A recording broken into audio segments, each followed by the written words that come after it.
Our top story, unprecedented suspensions in Parliament. A security breach issue continues to rock both houses. Total number of opposition MP suspension is now at 141. Opposition pushes for Home Minister Amit Shah's response on the floor of the House. Meanwhile, even as they protest outside, TMC MP stoked a row by mimicking Rajya Sabha Chairman Jagdeep Dhankhar. Congress MP Rahul Gandhi was in fact seen making a video of it. Jagdeep Dhankhar has in fact reacted, calling the incident unacceptable. मेरा आग्रह है आपसे कि आप चर्चा करें, संवाद करें. I appeal to you to please take your seats. Another day of an unprecedented showdown in Parliament, with more suspensions of opposition MPs from both houses. Honorable members,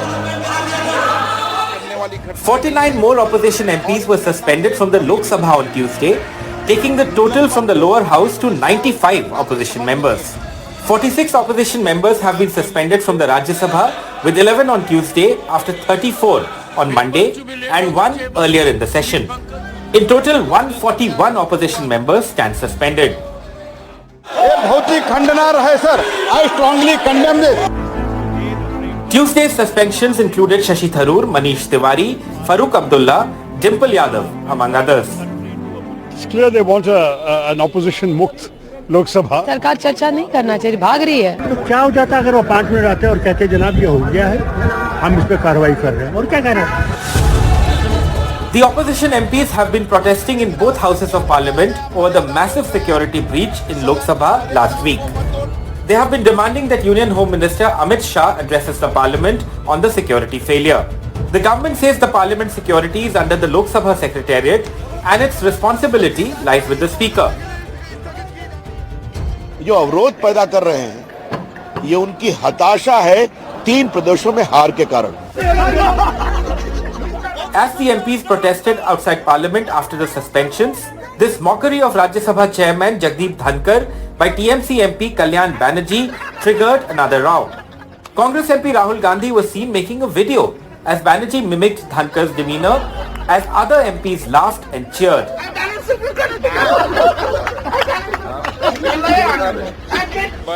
Inside the House, Chairman Dhankhar called the TMC MP's act shameful and unacceptable, while taking a dig at Rahul Gandhi.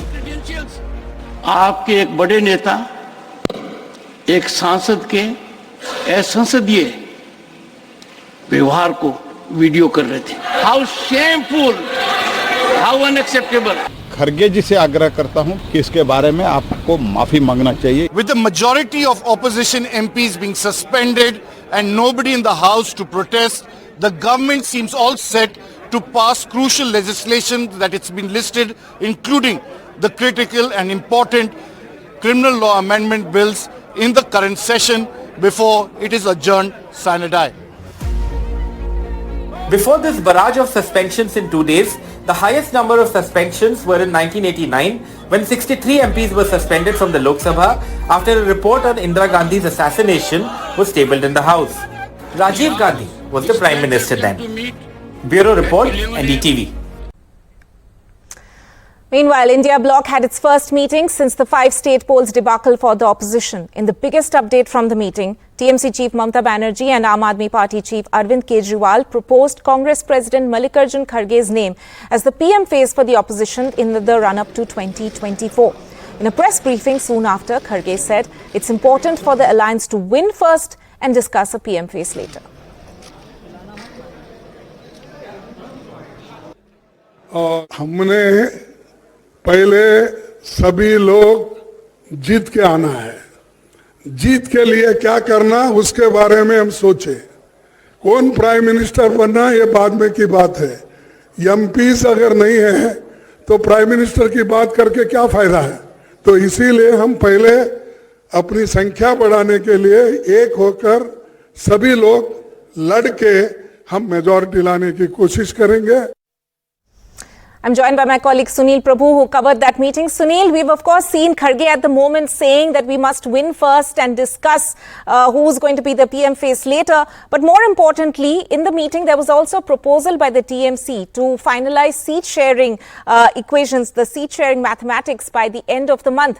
Has that proposal been accepted, and is it even feasible?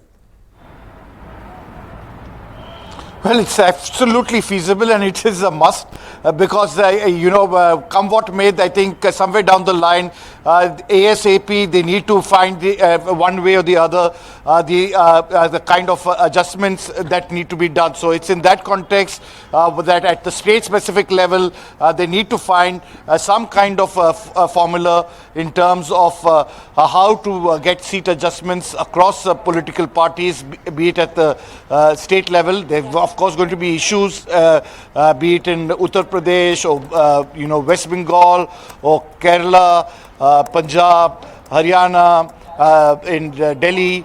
So there will definitely be these issues. The Aam Aadmi Party is keen for a national role. Mamata Banerjee is not ready to give in too many seats for example, the Congress Party. And it's in the same context that the Samajwadi Party is not interested in giving seats to the Congress Party. So how are you going to be able to work this out?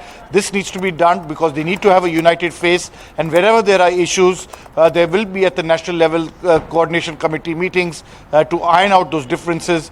But they would definitely ASAP, as soon as possible and as quickly as can be done. If it can be done by the end of this month, nothing like it. If it can be done by the second week of January, very well. But I think that's something that is imperative if they have to take on the BJP-led NDA at the Right, centre. Sunil. Thank you so much for joining us with that update. Shifting tracks now, and heavy rains lashed southern part of Tamil Nadu, leading to two large districts of Thoothukudi and Tirunelveli, large parts of those districts being cut off. Arterial roads and rail links have in fact snapped at several places, and a massive rescue effort is currently underway. Over 10,000 people have in fact been rescued and moved to safe zones. My colleague Sam Daniel reports.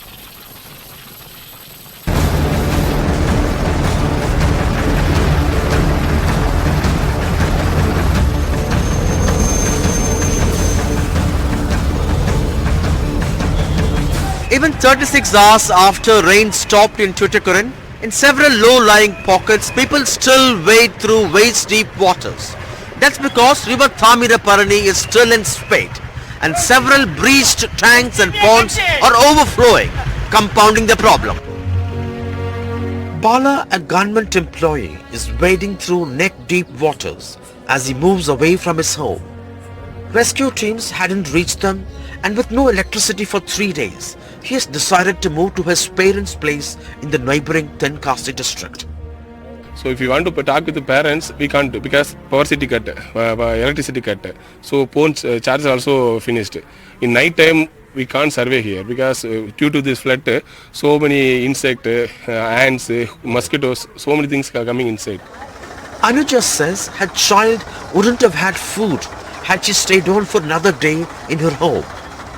Most people here are suffering from a severe shortage of essentials and fleeing to places where they can find them. ஒருத்தர் கூட இன்ன வரைக்கும் அங்க வந்து எட்டி பார்க்கலையே. வச்சு நாங்களா வீட்ல முன்னாடி எப்போ வாங்கி வச்ச பாலை மாத்தி மாத்தி காய்ச்சி இருக்கிறத வச்சு சமைச்சு சாப்பிட்டு வந்திருக்கோம். Lot of children's without milk is there. We have to provide milk first. Let them give the signal, mobile signal. Right. At least they can convey the message to the government. With arterial roads and rail lines cut off, Air Force choppers rescued many, like this woman who was stranded. Coast Guard boats and NDRF teams reached a few others, but there are thousands still stuck. Only we eat biscuits only. But God's grace, I am safe now. Over 700 stranded railway passengers at the Sri Vaikundam railway station are being moved to another station by the NDRF teams, from where a special train has been arranged. The rains have stopped, but the rescue effort and the road to recovery is daunting and difficult. everything is a challenge. Getting food is a challenge, reaching out to people, bringing them to safety, everything is a challenge. Even the boats are not able to go. Yesterday a fire engine was washed away, and yesterday NDRF people who went in to bring out people, they could not handle.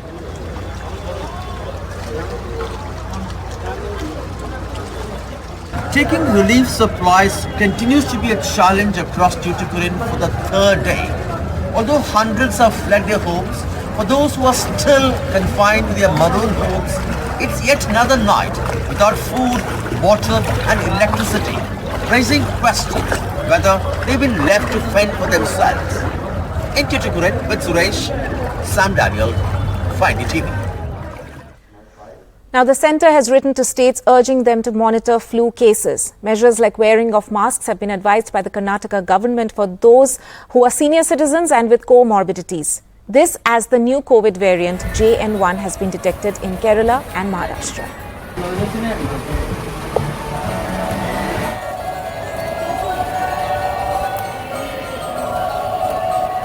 Festival season is round the corner. It is time for Christmas cheer and New Year revelry. The worry is a new subvariant of Omicron called JN.1 that experts say is the fastest spreading COVID variant ever with immune escape capability.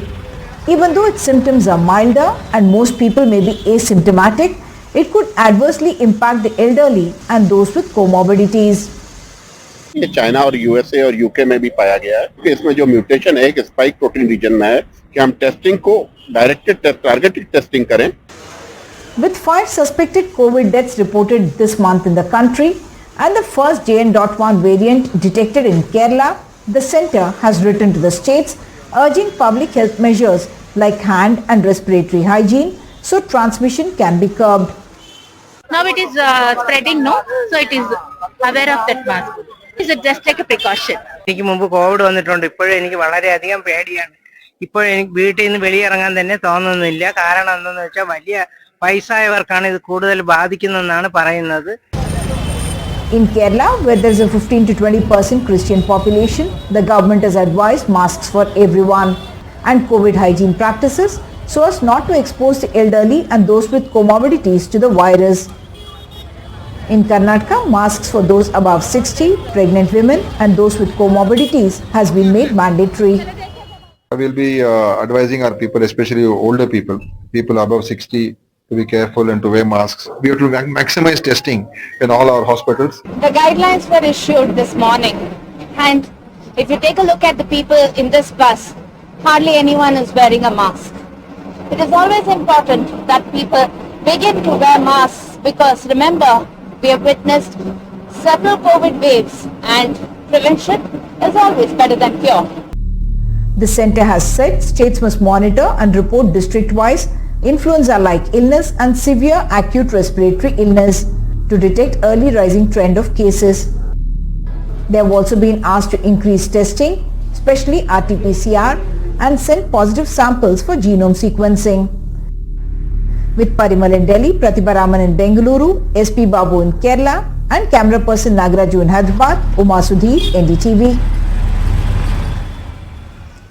Prime Minister Narendra Modi spoke over the phone with his Israeli counterpart Benjamin Netanyahu on the Israel-Hamas conflict and shared concerns over the safety of maritime traffic in the region. In the phone conversation, Prime Minister Modi highlighted India's consistent stand in favour of early restoration of peace and stability in the region with continued humanitarian assistance for those affected.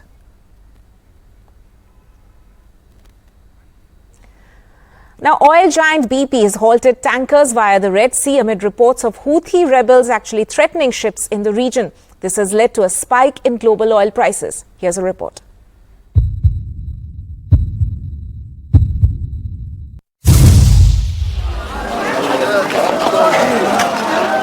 The ongoing disturbances in West Asia have had an effect on the rest of the world.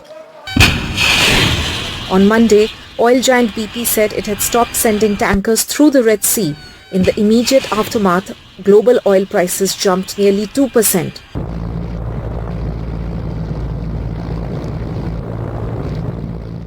BP's worry relates to the Houthi rebels in Yemen, who've been attacking commercial ships in the key trade route via the Red Sea.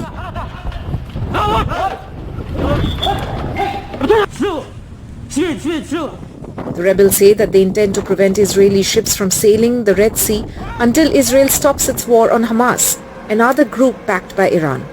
تؤكد القوات المسلحة اليمنية حرصها الكامل على استمرار حركة التجارة العالمية عبر البحرين الأحمر والعربي لكافة السفن ولكافة الدول عدا السفن المرتبطة بالإسرائيلي أو التي سوف تقوم بنقل بضائع إلى الموانئ الإسرائيلية.